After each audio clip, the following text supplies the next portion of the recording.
A first home buyer sees the number $441,250 and thinks finally the door is open. That is the entry price for a Melbourne unit in Domain's 2026 first home buyer data. But the real question is not only, can I buy the unit?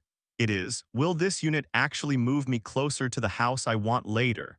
The unit feels tempting because the entry point has genuinely improved. Melbourne entry units are cheaper than they were in 2020, while wages have moved up. For renters, that can feel like a rare opening. Then the second number appears. The entry house is around $720,000, so the decision becomes emotional: buy what is reachable now or keep chasing the home that keeps moving.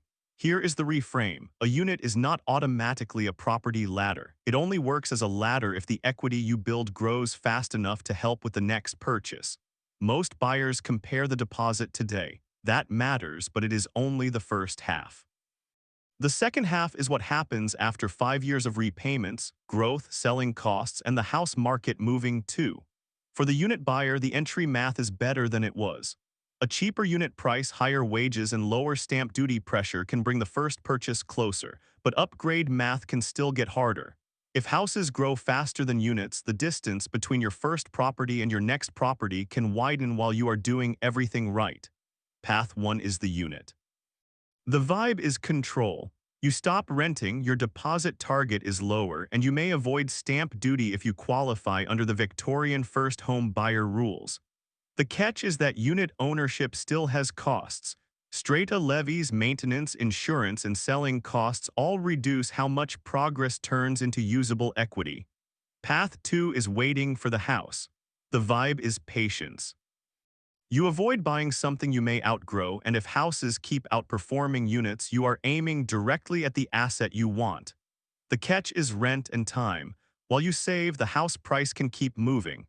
Waiting only works if your savings rate can keep up with the market you are trying to enter. So the midpoint question is this: are you buying the unit because it fits your life, or because you hope it will magically become the house deposit later? If the unit suits you for 7 to 10 years, the decision becomes calmer. You are not relying on a quick flip. You are buying a home that also gives you market exposure. If the unit is only a 2-year bridge, be much more careful. Early mortgage years are interest-heavy, selling costs arrive quickly, and weak growth can leave the ladder almost flat.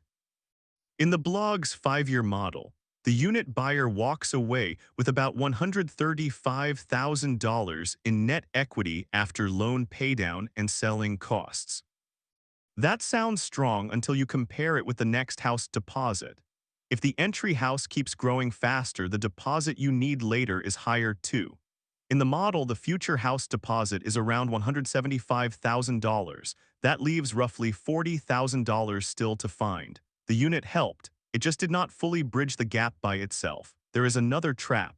If your equity is below the lender's comfort zone on the upgrade, you may face lender's mortgage insurance again. That can make the second purchase feel more expensive than expected. The stamp duty saving is real. An eligible Victorian first home buyer purchasing under $600,000 can pay $0 stamp duty, but that is an entry saving. It does not change how fast the unit grows afterward. Before buying the unit, run 3 tests. Would you be happy living there if the upgrade takes longer? Can you hold it long enough? Have you modeled the next house, not just the first purchase? Then check the strata. A cheap unit with high levies is not the same deal as a cheap unit with manageable ongoing costs. The fee does not build equity, but it does affect your cash flow. Be honest about the role of the unit. If it is a home, judge it like a home. If it is a stepping stone, judge it like an investment with buying, holding, and selling costs. The honest answer is that a Melbourne unit can be a smart first home, but it is not a guaranteed bridge to a house. The deposit math improved. The equity ladder still needs modeling. That is the real decision. Buy the unit because it fits your life and your numbers, not because the property ladder is supposed to work automatically. For more practical Australian money decisions, subscribe to my Life Hacks AU.